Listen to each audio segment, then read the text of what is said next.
To win, learn to lose first. It is obvious that none of us like to be a loser. Whether in a game of tennis, a contest for promotion, or simply a game of chess, losing is not what the average person is all about. But should we assume that losing isn't sometimes as negative as we think it is? The truth is, failure also has a good side. That was the first lesson Josh learned at the age of 10 when he entered the adult chess tournament. Starting the season with many defeats made him frustrated. And then he looked back on his performance and asked himself, am I really that bad? Then Josh realized he lost because of lack of focus. In the adult tournament, the legal game length is twice as long as the junior tournament. At the age of 10, Josh is completely inexperienced and tough enough to match the intense concentration of older opponents. Losing the match made him realize that endurance was his only weakness, and from there Josh focused on improving it. If you want to improve your work efficiency, you must always go up against stronger opponents. Investing in failure is the return of opportunities to learn and improve. No matter what your area of expertise is, this lesson holds true even for young children.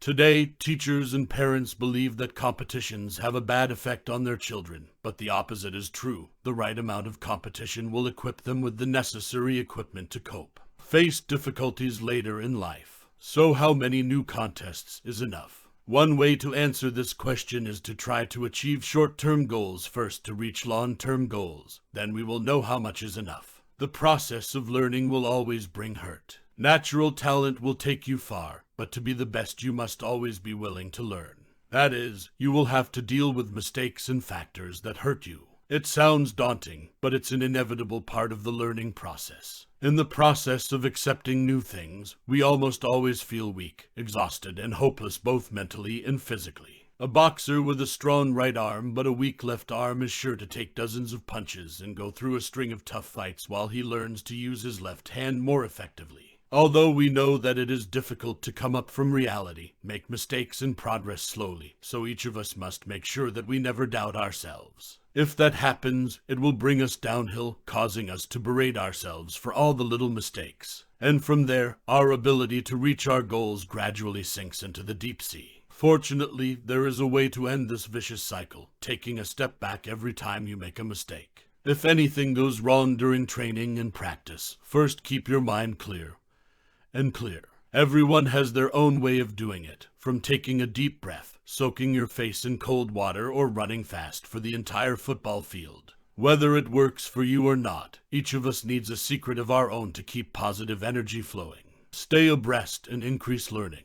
Of all the motivated and talented people in the world, only a few of them do great things. Why? Unfortunately, many people deviate from their path to success after just one mistake. This is the learning approach that should be avoided. When you see your intelligence, skills, and talents as a mutable entity, success or failure seems to be the result of the amount of entity you have. This frustrates you very quickly when you face life's difficulties, because then you believe that if you don't get over the obstacles the first time, you won't be able to overcome them the next time. Follow. In short, the entity approach gives you a very misleading view of the concept of real learning.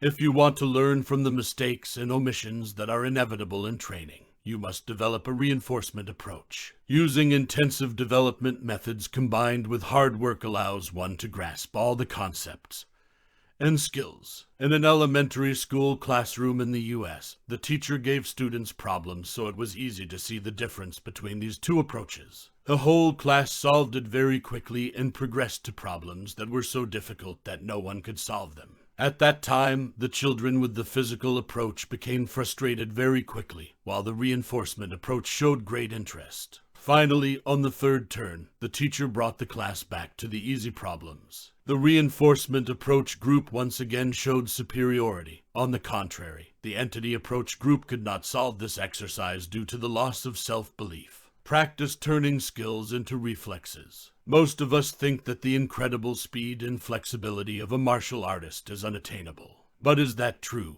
These masters simply practice every day to the point that they reach the level of competition intuitively. You can do it too, but how is it important? People say practice brings perfection. From patterns to tactics to techniques can all become natural and become your instinctive wisdom if you practice and apply enough. For example, everyone who is new to chess will find that each piece has many trade-offs. The queen is sometimes equal to 3 pawns. At first, the players will calculate the move in their head, but the higher they go, they won't do that anymore. To a certain extent, what seemed like machines gradually became intuitive and reflexive. The game is only really interesting when the combinations of moves eat into your blood. Skilled and experienced players apply tactics very skillfully with very small changes to confuse their opponents, and thereby gain an advantage. The biggest benefit of practicing intuition is freeing the mind. When you don't have to remember how tactical models need to be deployed, you can free your mind to focus on the finer details. Being bothered is a good opportunity to practice resilience. Imagine you are very focused when the phone rings or your children run into the room to play with you, or your lover asks you a very important question to her.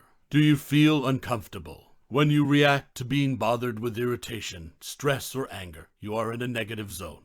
In that situation, you just want the world to fulfill your desires. But the world doesn't work that way. You have to learn to improvise with situations that are even beyond human imagination. By entering the positive zone, you will face and accept difficulties no matter how daunting they may be. Along with that, the positive zone helps you become more resilient and tough. For example, a player loses the most important game of the season because of a song playing in his head. The song distracts him. Under the intense pressure of the game, even a small detail can affect a player's ultimate concentration, reducing his ability to calculate. Realizing his problem, he started listening to music while playing chess at home.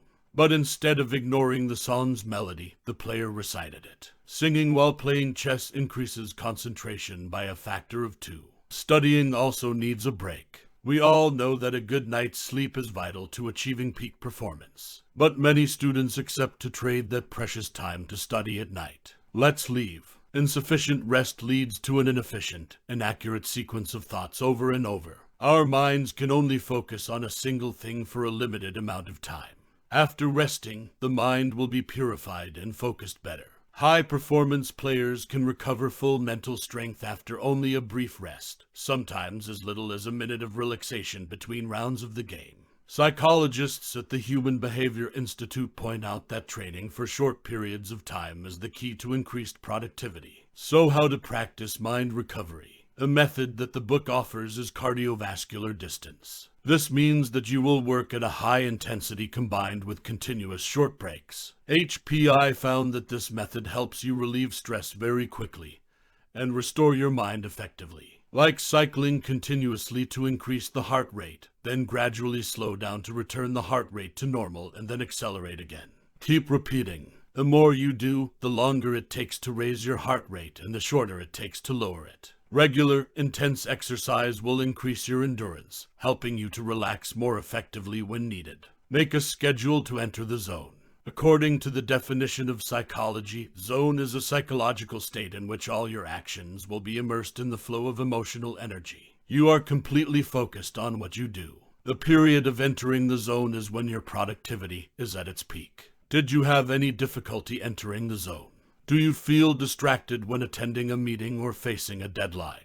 Have you ever wished with just one switch you could go in and out of the zone as you please? The good news is this must also be impossible. By setting and practicing on a schedule, you can achieve peak performance. Think of the moment when you are 100% completely aware of pure focus, the moment when everything around you ceases to exist. Take the example of a swimming competition. Try creating a short 5-step schedule, have a snack, practice breathing for 15 minutes and relax, stretch for 10 minutes, and listen to your favorite song. Then go swimming. You will see the difference. If you repeat this process over and over, you'll create a link between your pre-swimming warm-up schedule and your competitive performance. Until this process becomes completely natural to you, try applying it to work, meetings. With a little change like a snack to a big breakfast, stretch periods, think down to a few minutes, and listen to music on the commute from home to work.